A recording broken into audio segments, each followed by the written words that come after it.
Welcome back to American Agenda. The crisis in Afghanistan is raising new concerns about terrorists coming into our country and crossing our southern border. Joining us now to discuss, Texas Land Commissioner and Republican candidate for Texas Attorney General, George P. Bush. Sir, thank you for joining us.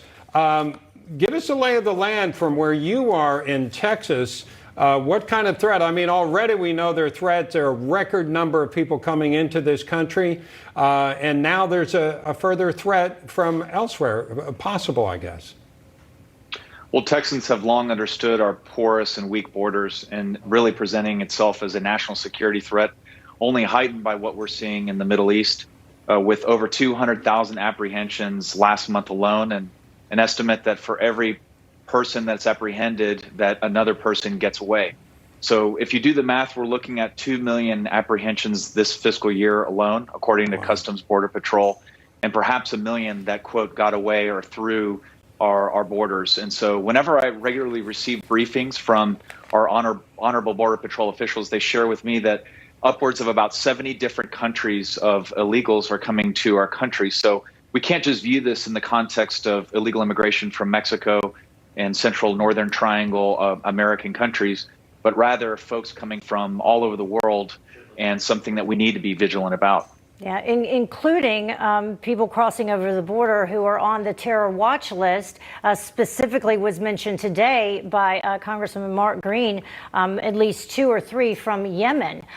House Republicans, I'm sure you're familiar with this, they sent this letter warning Secretary Mayorkas about Taliban and al-Qaeda prisoners who were recently released from the Bagram Air Force Base in Afghanistan, and the threat of them crossing the southern border. And we can bring up part of what it says. It would be foolish to pretend our adversaries do not know that our southern border is seeing record number of illegal entries. You have a duty to secure the border of the United States today in order to protect the homeland and the American people. So the concern also now being terrorists taking advantage and crossing in. I couldn't agree more with the request from the Republican congressional delegation on this issue.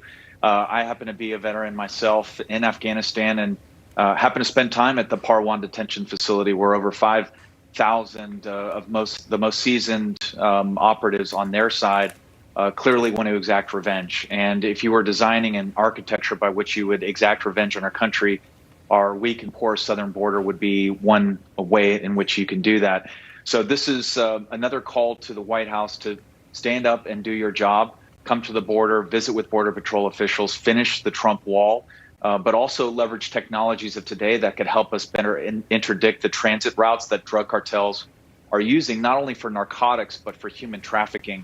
And you'll see that in Texas that we've seen a spike in violent crimes, homicides across the way, and largely because of the pressures that are placed on our law enforcement officials that are dealing with processing illegals that are coming through our border. Yeah, let's talk about those members of the Border Patrol. The Biden administration is actually asking them to volunteer to go over to Afghanistan, some other areas, to help vet, help process some of the people that are leaving that country, going into other countries, some of them coming to Fort Bliss and Texas, as well as into Wisconsin. Isn't that going to put more stress on keeping an eye on the border? It absolutely would. By Biden's own estimates, we're looking at somewhere over 20,000 refugees, many of whom would be processed in Fort Bliss. I happen to spend a lot of time on the border with all areas of responsibility, and Border Patrol officials tell me that north of 50% of their manpower is devoted to the processing side of this, not even keeping the watch.